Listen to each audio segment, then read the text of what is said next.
1540년에 안동에 사는 복만이라는 노비가 있었습니다. 이 복만이 자기가 죽기 전에 자기 딸 둘에게 재산을 상속하기 위한 문서를 남겼어요.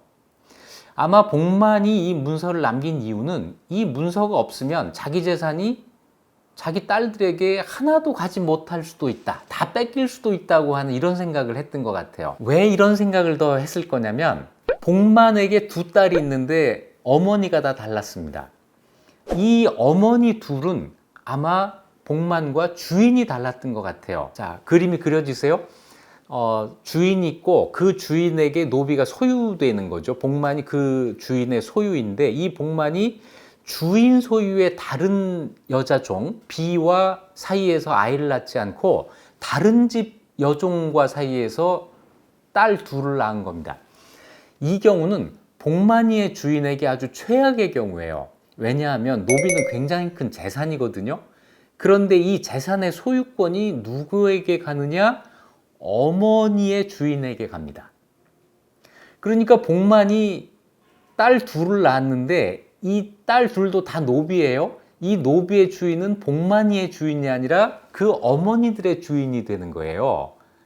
그러면 복만이의 주인은 노비가 갑자기 사라지는, 자기 재산이 없어지는 일이 벌어지는 거죠. 그래서 평소에 굉장히 못 살게 굴었던 것 같아요.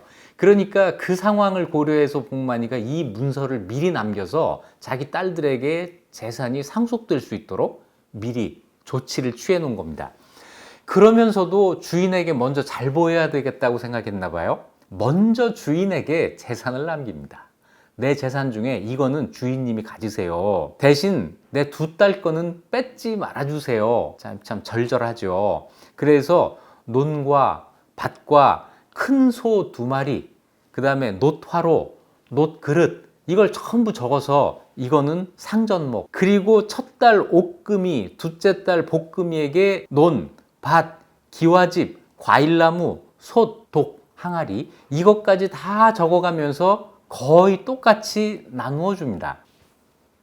남의 집 종이 되어 있는 두 딸의 장래를 생각하는 아버지의 그 절절한 그 심정 느껴지세요? 자, 이렇게 해서 균분상속 또 한번 확인을 시켜줍니다. 갑자기 복만이가 불쌍하기도 하고 고맙기도 하고 그러네요. 자, 지금까지 보셨죠? 16세기 또 17세기까지도 양반, 상민, 노비까지 전부 재산을 균분상속하고 있었습니다. 고려시대의 상속 관행이 17세기까지 그대로 이어지고 있었던 거죠. 그런데 16세기 1592년에 임진왜란이 일어나니까 임진왜란 이전까지라고 해도 괜찮겠네요. 임진왜란 이후 16세기를 넘어서 17세기로 들어가면서 조선사회가 변화하기 시작합니다. 상속에서도 변화가 나타나는데 이런 일이 생겨요. 사위, 또 외손, 그러니까 딸 쪽을 통해서 제사를 지내는 사람들의 이 제사가 정성스럽지가 않다라는 불만이 터져 나옵니다. 재산을 똑같이 나눠줬으니까 제사도 똑같이 정성스럽게 지내야 되는데 어째 안 그러는 것 같다라는 불만이에요.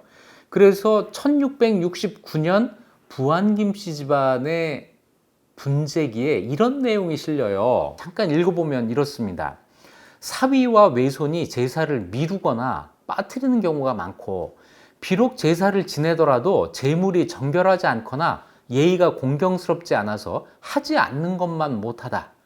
우리 집에서는 결단코 사위나 외손의 집안에서 돌려가며 지내지 않는 것을 세세토록 법식으로 삼았다. 우리 집안의 법으로 이제는 윤행 안 할 거야 라고 이야기한 거예요. 아버지와 자식의 정과 의리가 비록 남녀의 차이는 없지만 생전에 봉양하는 도리가 없고 사후에 제사를 행하는 의례가 없은즉 어찌 토지와 노비만 남자와 균등하게 나누어 줄 수가 있겠느냐. 여자, 다시 얘기해서 딸은 토지와 노비를 3분의 1만 주겠다. 무슨 얘기냐면 제사도 잘 지내지 않는데 왜 제사는 똑같이 갖느냐는 거예요. 그래서 우리는 제사를 딸 쪽에, 사위나 외손 쪽에 맡기지 않겠다. 아들, 손자 쪽으로만 지낼 테니 그 대신 상속에서 3분의 1만 가져라. 이렇게 이야기한 거예요. 여기에서 자녀 균분 상속의 원칙이 깨지기 시작합니다. 글쎄요, 사위와 외손들이 제사를 정말 정성스럽게 안 지냈을까요? 그럼 바꿔 이야기하면 아들들은 전부 제사를 정성스럽게 지냈단 이야기예요? 핑계죠. 자, 이제 가정에서의 주도권이 아들에게 넘어오면서 아들 중심의 사고가 이런 결과를 낳은 겁니다. 균분 상속이 깨진다. 이런 아주 중요한 변화가 17세기부터 나타나기 시작하고 점점점 조선의 관행으로 자리를 잡습니다. 딸에게 상속을 아주 안 한 건 아니지만 3분의 1 정도, 많이 주는 집은 3분의 2 정도, 이 정도를 주면서 점차 차별하기 시작한다는 거죠. 그러다가 18세기로 넘어가면서 또 변화가 생겨요. 이 기록은 1729년에 아산에 살던 장흥 임씨 집안의 화훼문기입니다. 이 집안에는 아들 둘과 딸 하나가 있었는데 딸은 상속을 안 해줍니다. 그리고 아들들 사이에서도 차이가 생겨요. 그 전까지만 해도 딸은 적게 줘도 아들들 사이에서는 장남과 차남 이하를 구별하지 않고 똑같이 주었었는데 18세기 전반에 이 문서를 보면은 장남이 2배 정도를 더 받습니다.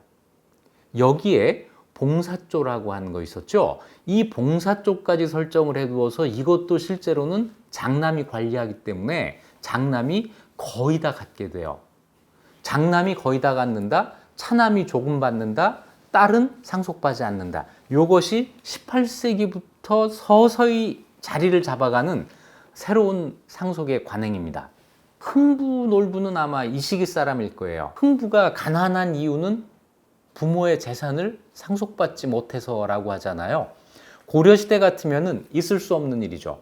조선 전기까지만 해도 있을 수 없는 일입니다. 그런데 조선 후기 18세기 정도가 되면은 장남이 더 많이 갖는 일이 생기고 차남 이하가 재산 상속에서 이제 배제되기 때문에 흥부처럼 가난한 동생이 생기게 되는 거죠.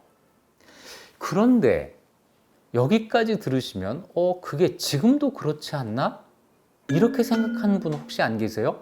지금은 아닙니다만 불과 몇십 년 전까지만 해도 장남이 단독 상속하는 것이 우리의 법에 명시가 돼 있었어요. 17세기 이후 18세기 후반에 점차 자리를 잡은 적장자 단독 상속의 관행이 상당히 오랫동안 계속되었던 거죠.